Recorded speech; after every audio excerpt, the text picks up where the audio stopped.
Hoy en Congreso y Sociedad hablamos con la senadora Clara López Obregón sobre la iniciativa de la Asamblea Nacional Constituyente presentada por el presidente de la República, Gustavo Petro, los principales cambios propuestos por el Gobierno Nacional y las conclusiones del conversatorio Reforma Constitucional Vía Constituyente organizado por el Centro de Investigaciones y Altos Estudios Legislativos CAEL.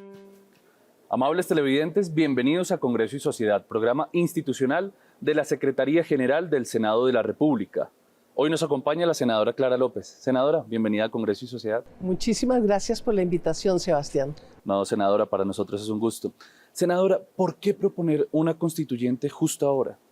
Bueno, yo pienso que el presidente debe estar muy enterado de este bloqueo institucional que se está presentando en el Congreso de la República.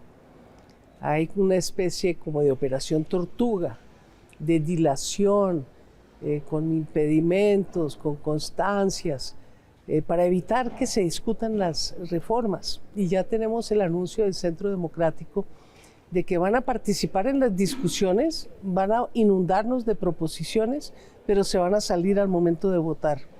Entonces, ese bloqueo institucional frente a la demanda acuciante de la ciudadanía, la gente ya se le olvidó que venimos de dos explosiones sociales, del 2019, el 2021, y con el intermedio de una pandemia que hizo estragos sociales, especialmente en las familias más vulnerables. Entonces, el paso lento de las reformas es dramático porque estamos hablando de llevarle dignidad en la vejez con un estipendio básico a todos los adultos mayores del país. Para eso se necesita la reforma. Estamos hablando de que mire, de los 1.100 municipios de Colombia, 952, ¿sí? El 85-90% no tienen oferta privada de salud. Y la que había pública, gracias a la Ley 100, se desmejoró muchísimo y se quebraron más de 600 puestos de salud. Entonces estamos hablando que la mitad de los municipios de Colombia ni siquiera tienen acceso a la salud. Entonces, ¿cómo no se va a necesitar una reestructuración profunda de la Ley 100 en materia también de salud? Y bueno, la laboral, la educacional, la reforma agraria, todos son temas que la gente está pendiente, esperando, y nosotros aquí en el Congreso viendo cómo se arrastran las patas y cómo finalmente no le cumplimos al pueblo colombiano. El presidente dice, bueno, si el Congreso no quiere, pues apelemos al pueblo. El pueblo, desde luego, tiene demandas acuciantes. Y además todos estamos de acuerdo, porque yo no creo que haya nadie del Centro Democrático que esté en contra de que los adultos mayores tengan acceso a su dignidad en la vejez. Ni los liberales, ni los conservadores, ni la gente de la U, desde luego, ni el pacto histórico. Hay unos acuerdos básicos sociales que se tienen que cumplir. Y por el hecho de que están en una oposición cerrera y sistemática en contra del presidente Petro, pues no podemos permitir que eso suceda. Y yo creo que es en ese contexto, en ese bloqueo institucional, que el señor presidente dice, bueno, entonces jalémosle a un proceso constituyente donde el pueblo tenga la palabra. Es una alternativa a buscar reafirmar lo que la gente votó en las urnas en 2022. Yo tengo esa seguridad. Ahora, aquí todos se han rasgado las vestiduras diciendo, es que eso es dictatorial, antidemocrático. Pero ¿cómo va a ser antidemocrático recurrir a la democracia establecida en la Constitución como un mecanismo de reforma? Y en mi intervención en el Senado, yo saqué un video de un noticiero en el cual hace 5 años, cuando la Corte Constitucional declaró inexequibles unas normas presentadas al Congreso por el presidente Duque, en ese momento, pues entonces doña Paloma, la senadora Cabal, en fin, todos los que hoy se rasgan las vestiduras con la constituyente, la propusieron. ¿Y eso qué tiene de amenaza? No, es un mecanismo legítimo contemplado en nuestra Constitución, y si llegamos a él, tendremos que llegar previo a un acuerdo nacional, porque es apenas lógico que requiere una ley de la República, y una ley de la República en estas condiciones de bloqueo institucional pues se hace imposible. Pero si se presiona un acuerdo nacional con una reafirmación popular de la necesidad de las reformas, estoy seguro de que aquí hay un desbloqueo y el acuerdo nos permitirá avanzar de manera democrática, no medio país contra el otro medio país, sino todos de la mano en lo básico, en lo fundamental, que es el bienestar social. Senadora, por la parte del presidente y del pacto histórico y de los sectores de izquierda, ¿cuáles serían como esos principales cambios que se propondrían en una eventual constituyente? Bueno, yo pienso que más que el cambio en la constituyente es el acuerdo previo.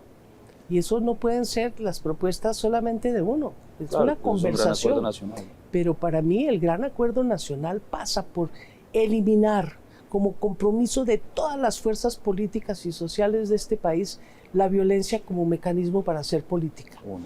Y la violencia física, también la violencia verbal que tanto daño hace. Qué espectáculo escuchar a tanta gente insultándose y los gritos y la gente parándose de sus puestos. Eso no es conducente a un diálogo constructivo. Pero la peor violencia es la estructural, la de la pobreza, la de la exclusión, la de la discriminación. Eso tiene que ser un acuerdo nacional para eliminarlas. Y eso implica, desde luego, pasar por un repaso. Los servicios públicos tienen que llegar a todos los rincones de Colombia. No pueden ser privilegio de las ciudades, y ni siquiera de todas las ciudades, porque muchas tienen unos déficits enormes de saneamiento básico, de agua potable.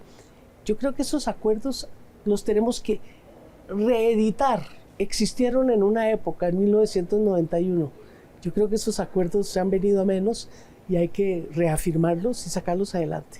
Y hay algunas consideraciones que han cambiado desde el 91. Por ejemplo, la conciencia del impacto del cambio climático en lo que afecta a la ciudadanía. ¿Esto también estaría contemplado dentro de una posible constituyente? Dentro de las 6 propuestas o de temario que ha hecho el señor presidente, figura incorporar la lucha contra el cambio climático a nivel constitucional, y es necesarísima porque implica restricciones a la manera como se hacen las cosas, tanto en el sector público como en el sector privado.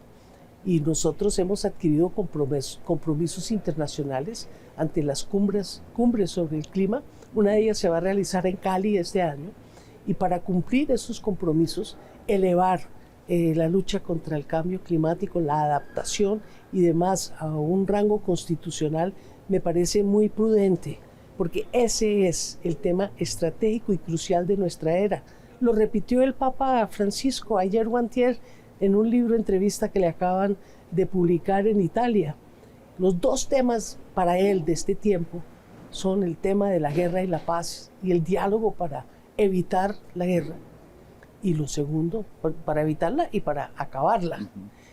Y el segundo, desde luego, la amenaza vivencial que se vive en el planeta por el cambio climático. Hay otro de los puntos que se propuso y fue modificar el sistema judicial. Actualmente la ciudadanía está agotada con el tema de la delincuencia, no solamente la inseguridad, sino que la percepción de inseguridad principalmente es la que ha crecido. ¿Cómo combatir eso y cómo lograr que las personas que cometen delitos paguen por esos delitos? Bueno, eso sí es el drama de nuestro tiempo. Los fiscales nos repiten que hay una impunidad del 96% y todas las reformas a la justicia se caen. Es fundamental. Y yo creo que tenemos que dedicar más recursos a la represión del delito, pero también tenemos que solventar la crisis social. Van de la mano. Usted no puede tener seguridad a punta de represión y cárcel y golpes y agresión, pero tampoco solamente con las reformas sociales. Pero no tenemos ni una ni otra. Necesitamos caminar de la mano en esos 2 espacios, porque los jóvenes de Colombia necesitan una salida. No puede ser que no puedan ni estudiar ni trabajar, y que entonces lo único que le presta de servicio el Estado es el bolillo. No.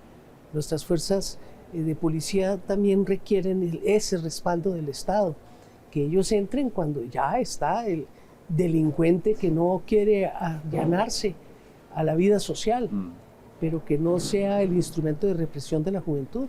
Tenemos que trabajar en ambas y yo creo que en este proceso constituyente ese va a ser un tema central, porque así es como se acaba con la violencia. Brindar oportunidades para los más desfavorecidos. Senadora, otro punto importante era mejorar la implementación del acuerdo de paz y modificar la normativa de drogas. ¿Cómo se modificaría? ¿Cómo sería efectiva esa lucha contra las drogas? Bueno, el señor presidente de la República lo dijo desde Naciones Unidas, le ha traído una gran escucha por parte de los líderes de todos los países. La guerra contra las drogas, como la estaban llevando, fracasó. Entonces, él plantea, hay dos extremos débiles en la cadena de valor del narcotráfico, el campesino y el consumidor. Ellos no son los culpables, ellos son las consecuencias de una criminalidad que un día está dedicado a la droga, otro día está dedicado a la minería ilegal o a la tala de bosques. Entonces aquí lo que tenemos es que enfrentar, como dijimos hace un momento, el tema judicial y el tema social de la mano y preservar la represión del Estado para desarticular lo que hoy en día ya son redes internacionales de criminalidad. Son transnacionales, eso no lo puede ser incluso Colombia sola. Tenemos que hacerlo desde un punto de integración latinoamericana y en consonancia con todo el mundo. Pero eso implica que en Naciones Unidas se tiene que llevar el tema. No lo han resuelto y no han querido resolverlo a pesar de que importantes expresidentes, incluido el expresidente Juan Manuel Santos, han estado en una campaña para cambiar esos tratados internacionales que ya fracasaron. Y desde luego en Colombia nosotros estamos en un proceso muy importante, lo dijo el señor ministro de la Defensa en el fallido debate de moción de censura. Hay avances importantes, pero necesitamos la colaboración internacional y también la colaboración nacional para de una parte desarticular toda esa criminalidad y para la otra darle salidas al campesino, al joven, para que podamos tener una sociedad más armónica, más convivente. Así como ellos son transnacionales en la producción de este tipo de drogas, nosotros debemos ser transnacionales en la lucha contra esa guerra contra las drogas. Y hay con seguridad mucha audiencia. Fíjese que Estados Unidos, que todo el mundo está diciendo no iba a aceptar la nueva política del presidente Petro, la está mirando y la está analizando y estoy seguro de que está colaborando. Senadora, otro de los puntos es modificar el ordenamiento territorial. ¿A qué se refiere puntualmente ese punto? A la centralización agobiante, que todo pasa por venir a la capital. En la comisión primera, la senadora Paloma Valencia hizo un planteamiento que a mí me pareció muy interesante. Todos los ministerios debían tener una especie de oficina de instalación de servicio al ciudadano y a los alcaldes en los territorios, en cada departamento. No solamente para que la gente no tenga que venir a la ciudad para hacer cualquier trámite, sino para que puedan preservar en los territorios los talentos, que no tienen otra salida que venir a Bogotá a buscar trabajo. Entonces, si usted descentraliza la administración pública, si usted genera ese mismo dinamismo en el sector privado, que no toda instalación fabril tenga que estar en Bogotá, Medellín, Cali y ahora de pronto algo en Barranquilla, sino que podamos hacerla en todo el territorio, pues vamos a tener una convergencia regional en materia de calidad de vida. Y es un anhelo de todos los territorios, ¿sí? La autonomía para tomar sus propias decisiones. Yo creo que en eso hay un grande consenso en el país, pero tenemos que pasar de la teoría a la práctica, porque lo que pasó desde 1991 fue todo lo contrario. En una reforma constitucional en el gobierno del expresidente Álvaro Uribe se recentralizaron las transferencias, el sistema general de participaciones, que en ese momento ya llegaba al 40% de los ingresos corrientes de la nación que se repartían entre todos los municipios y departamentos del país, y confirmada esa reforma que inicialmente era temporal, que se volvió permanente en el gobierno del expresidente Andrés Pastrana, pues hoy tenemos solo el 20% de los ingresos corrientes de la nación fluyendo hacia los municipios. Creo que en eso hay que avanzar, pero hay que avanzar integralmente, no es solo mandar la plata, porque igual que en la nación hay problemas de corrupción, ya sabemos el problema que hay de la cooptación de muchas alcaldías e incluso gobernaciones por parte de grupos armados ilegales. Entonces hay que hacer las cosas bien hechas, pero hay que hacerlas. El país no resiste tanta centralización. Necesitamos más eficiencia en los territorios. Senadora, teniendo en cuenta las elecciones regionales del 2023, ¿cómo están las fuerzas de izquierda, cómo convergen para asumir una eventual asamblea constituyente? Bueno, nosotros no estamos pensando solamente en elecciones y en Senado y alcaldías, presidencia y constituyentes. Estamos pensando que la izquierda tiene que organizarse orgánicamente, porque cada vez que nos unimos avanzamos y cuando nos dispersamos retrocedemos. Y es una fuerza muy importante en la sociedad. Una sociedad pluralista necesita, al igual que tiene una derecha organizada, necesita una izquierda organizada. Y nosotros, todos los sectores que hacemos vida en el pacto histórico, estamos en esa intencionalidad de buscar conjuntamente una organización unitaria de carácter progresista que pueda reunir a todos los distintos sectores que nos unimos y nos dividimos con una regularidad pasmosa. Ahora estamos en modo unidad y creo que esa es una buena noticia, porque una organización partidaria de izquierda democrática con los liderazgos que todos conocen y con el programa que no es para un gobierno como el de Gustavo Petro, que ha avanzado tanto, sino un programa de largo alcance que requerirá toda una generación, pues no podemos ser inferiores y seguir dispersos. Necesitamos esa organización unitaria para empujar ese proceso. Esa cohesión. Senadora, hay muchos ciudadanos que se preocupan porque la polarización se siente cada vez más aguda y dicen que justamente en este momento una propuesta de constituyente pues no la ven conveniente por eso.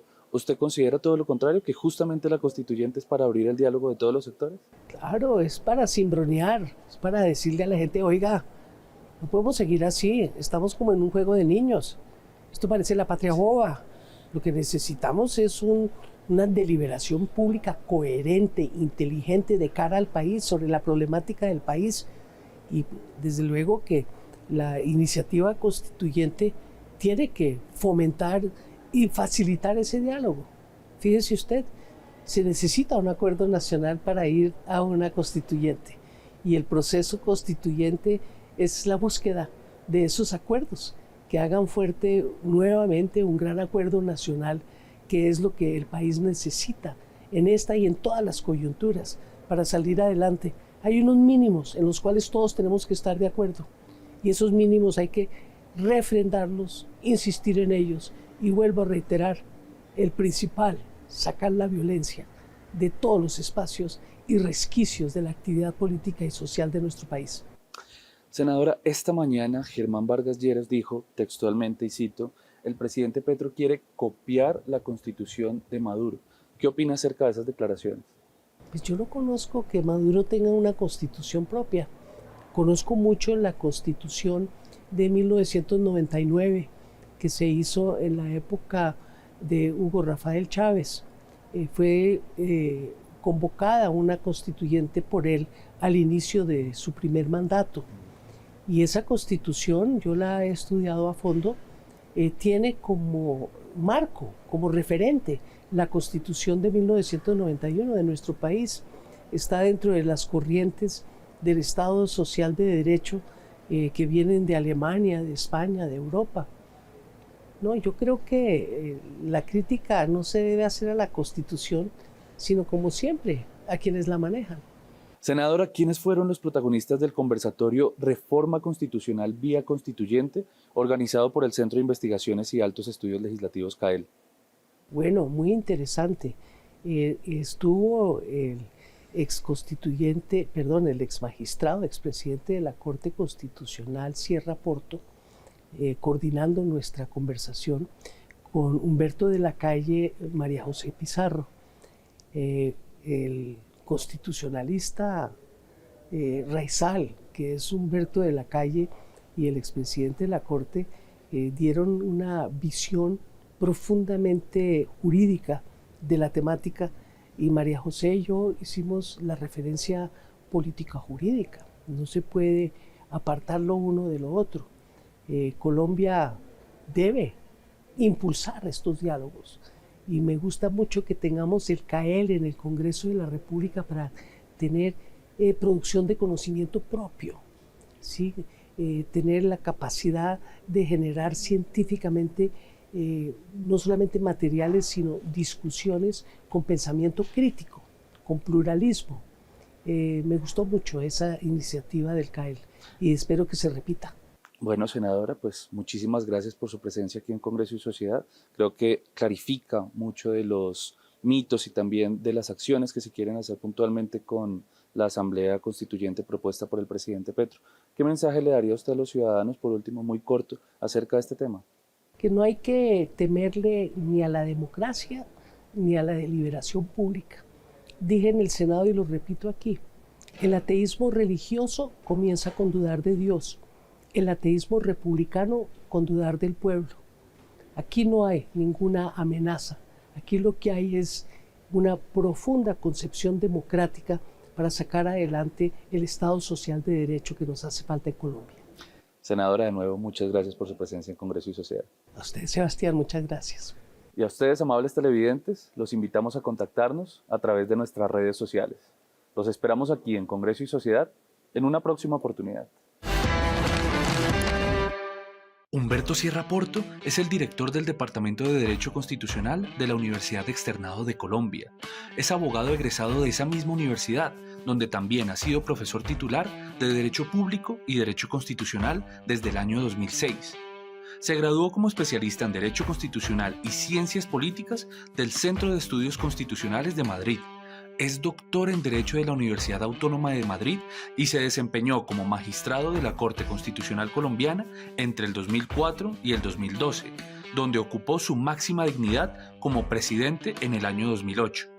Actualmente es juez de la Corte Interamericana de Derechos Humanos, corte que presidió durante el periodo 2014-2015. En el conversatorio Reforma Constitucional Vía Constituyente, organizado por el Centro de Investigaciones y Altos Estudios Legislativos CAEL, el doctor Humberto Sierra lideró la moderación del espacio académico y aquí en Congreso y Sociedad nos expuso las principales conclusiones que extrajo de este espacio, destacado por los nutridos aportes de sus expositores. Bueno, las conclusiones del conversatorio son de diversa índole, pero todas apuntan a tratar de dar luces sobre cuáles son las consecuencias y cuáles son los propósitos de la propuesta gubernamental de hacer una reforma constitucional vía Asamblea Constituyente. Ese era el punto central. Ahora bien, ¿qué me parece interesante destacar? Se señalaba, por ejemplo, hay un debate sobre si los problemas de gobernabilidad, de eficacia del gobierno, la ausencia de resultados ante las votaciones y ante las decisiones de las distintas instituciones, son un bloqueo institucional o son simplemente problemas de ausencia de consensos en un sistema democrático. Interesantísimo debate en el cual algunos señalaban que efectivamente hay un statu quo, una toma de toda la institucionalidad que no permite que gobiernos de izquierda con propuestas antisistema puedan gobernar, y para otros esa no era una justificación, sino que por el contrario, lo que existe es que en una democracia es imposible que un proyecto político se haga pleno, sino que siempre se requieren hacer consensos, y los consensos supone que no hay una plena satisfacción de ninguno, pero sí es lo mejor posible dentro del debate y la conciliación. Interesantísimas reflexiones que se hicieron sobre el particular, y por supuesto uno de los temas que me pareció más relevantes e importantes es que en el escenario en que se proponga una asamblea constituyente, en un contexto de ausencia de mayorías definidas, de ausencia de consenso sobre qué es lo que se quiere efectivamente modificar, corremos el riesgo de tener una situación de proceso constituyente permanente y sin fin.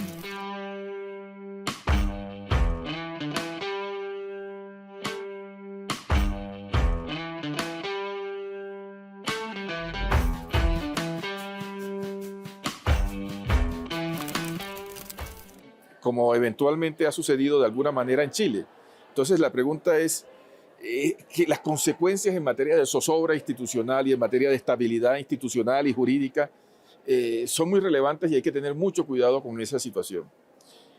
Otro tema que me pareció también bien importante es el relativo a que un proceso constituyente, abrir el debate popular, el cuestionamiento, la decisión sobre temas relacionados con derechos de las minorías, derechos de los pueblos indígenas, derechos de identidad, derechos de los sujetos de especial protección, corren un gran riesgo porque los derechos de minorías precisamente no necesariamente tienen que contar con el consenso mayoritario que se podría producir en contextos electorales.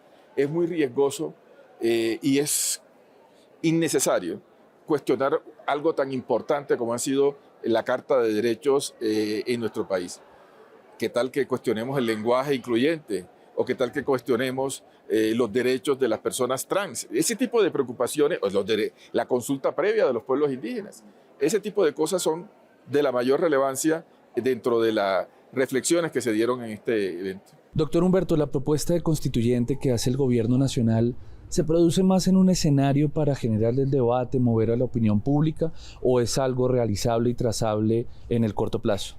Pues la propuesta del gobierno estamos tratando de identificar al final exactamente en qué consiste. Algunos dicen que no se pretende iniciar un proceso para que se haga una asamblea constituyente, sino lo que se quiere es debatir sobre si la Constitución del 91 está siendo lo suficientemente efectiva o no, si se está utilizando de manera tal que permite la inclusión de partidos antisistema y de izquierda. Ese es el debate. Entonces el debate es hasta dónde, qué es lo que queremos hacer y hacia dónde va el país, porque cada cual dice una cosa diferente, ese es parte del tema y hay una preocupación, ¿no? Y es que este escenario que puede ser siempre utilizado para bien del país, para tratar de sacar conclusiones, tratar de buscar enseñanzas, también puede ser utilizado simplemente para generar una polarización sin sentido. Por eso es bueno este trabajo que está haciendo el Congreso de la República, tratar de dar elementos de juicio y mostrar que no se trata de arbitrariedad. En un contexto de polarización del país, donde todo lo que se dice se toma o a favor del gobierno o en contra del gobierno, no. La idea es tener elementos de juicio y tratar al final de centrarnos en lo importante, que es resolver los problemas estructurales del país y no quedarnos en temas banales o fútiles o que no son trascendentes y significativos para el país. La senadora Clara López afirmó en este programa que precisamente en un contexto de polarización es positivo presentar la propuesta de una constituyente porque hay una apertura al diálogo. ¿Qué opina de esa afirmación?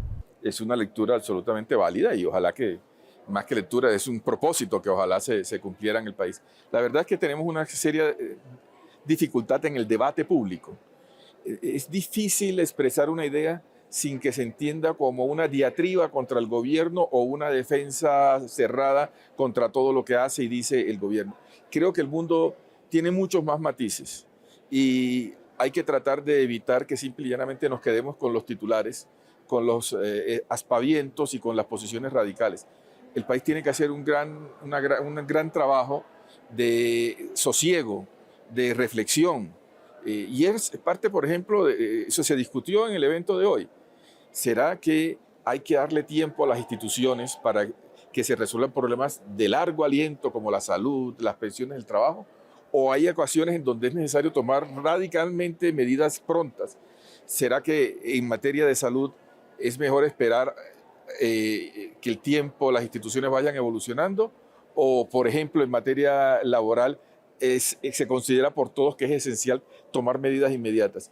Ese juego de saber cuándo esperar el largo aliento y cuándo actuar de manera inmediata es parte de la valoración política que se espera de un Congreso y eso me pareció maravilloso. Me pareció maravilloso que el Congreso de la República, al margen de los espacios parlamentarios establecidos jurídicamente, abra espacios en los cuales los congresistas de manera serena compartan sus ideas, propongan alternativas, entren en contacto con la academia y le den insumos a la ciudadanía para formar su opinión, me parece que eso tiene un valor inmenso en una democracia.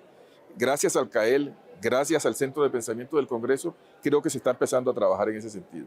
Doctor Humberto, ¿debe el Congreso de la República llevar estos espacios de participación a las regiones? No, sin duda, sin duda. Un país centralizado como el nuestro tiene que superarlo y tiene que tratar de abrirse para que el Estado le llegue a todos, no solamente a los que vivimos en Bogotá. Así que me parece que es necesario avanzar en esto que se está iniciando, de comunicar a la clase política con la academia y con la ciudadanía en debates serenos sobre que nos aporten elementos de juicio para crear criterios formados, una opinión pública formada.